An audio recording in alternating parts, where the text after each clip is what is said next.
thinking about revolution and biological warfare and articulation, William Burroughs talks about language. He says, language is a virus from outer space.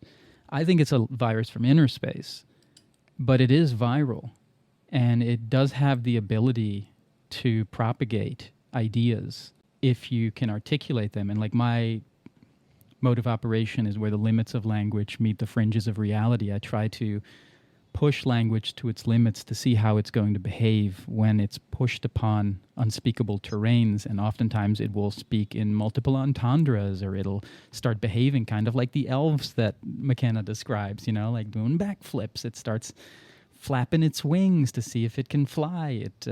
It starts contorting itself in different ways, and then new languages open up vistas into new realities, and new realities in turn prompt new languages. So I think that, in a way, that is kind of my contribution, virality or bio weapon artistry, Right. in that sense. Your handle of the language is so good. And when I was listening to our Paradise Has Parasites the other night, again, I was kind of like half asleep because I like to be in that like haze, like kind of delirium haze when I listen to stuff that's meant to be more psychedelic, because I don't do psychedelics, but I still like to be in those kind of altered states. And so when I hear it and I'm listening to words, it's like every couple of words or every sentence has so much packed into it.